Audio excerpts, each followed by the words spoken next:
Coming up, the Department of Interior says that 101 million Americans, they hunt or fish, but less than 50% of those folks actually vote.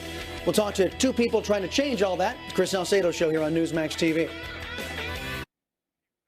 All right, folks, the president out in Sanford, Florida right now, and he's actually going to be heading there, and we're looking at pictures of folks piling in to see the president of the United States. A stark contrast to anything that Beijing, Biden, and Kamala Harris are putting on out there on the campaign trail. Most of the get out the vote efforts out there are geared for liberals. Our next guests are trying to change that by reaching a very particular demographic of voter hunters.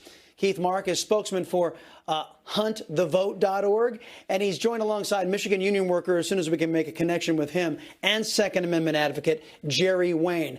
Welcome, Keith, to the Chris Salcedo Show. You know, mainstream media polls show the president is down in the polls right now in the key swing state of Michigan, Pennsylvania, Wisconsin, those three.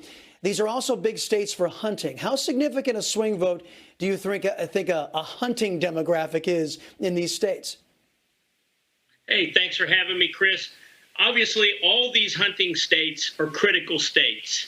And if you look at the state of Michigan, there were 422,000 licensed hunters that didn't participate in the last two election cycles. 325,000 licensed hunters in Wisconsin, 213,000 in Minnesota, 616,000 licensed hunters in Pennsylvania that have not been participating in the election process in the last two cycles. And so what we're doing here at huntthevote.org, is we're simply asking these hunters and sportsmen and women to make sure you go to the polls in November to vote your values, because make no mistake about it, Chris, the values of the American hunter and sportsman, they're on the ballot this year. Couldn't agree more. And Jerry, you famously went face to face with Beijing Biden and got in his face about the Second Amendment and how he would actually try to erode our Second Amendment protections. What do you think America would look like for those who value the Second Amendment, whether it be for self-defense or whether it be for hunting? What will a Biden-Harris America look like, do you think? It won't look like America at all, really. With everything they want to do with stacking the courts, bringing in illegal immigrants and giving them voting rights, and as well as taking away our constitutional rights when it comes to the Second Amendment, it's going to look very different. And I believe if Joe Biden and Kamala Harris get in there, we're gonna kiss America goodbye. Mark, Hunt the Vote Project makes voter registration information easily accessible. First off, what is the web page where folks need to go?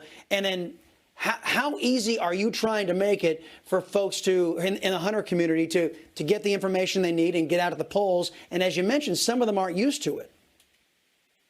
That's right. It's huntthevote.org. Once you get to huntthevote.org, simply sign the pledge that says, I'm not going to sit on the sidelines anymore. I'm going to go to the polls and vote my values. Once you sign the pledge, it's going to take you to your home state. It's going to tell you if you still have availability to register.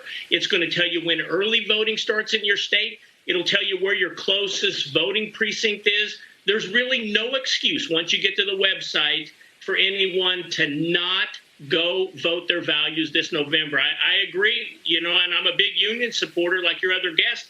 A lot of my hunting brothers and sisters in all these what we call hunting states, you know, I don't care whether you're a Republican or whether you're a Democrat, white, black, green, brown, tan, it doesn't matter to me.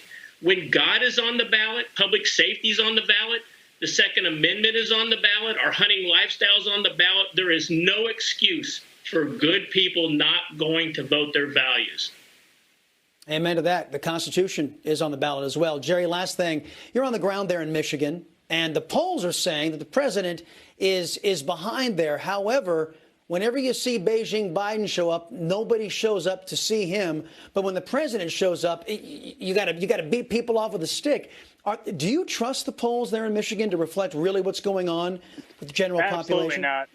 No, I don't trust the polls whatsoever. But actually what they're doing here, I believe the polls are a little bit inflated. You know, I haven't ever been polled personally. A lot of union guys haven't. But if you look at it, you know, they're very pro-Biden. What does that do? That tells other Trump supporters to get out there and, hey, you're going to have to go vote. And all the Biden supporters are like, you know what? We got this. We're going to be lackadaisical.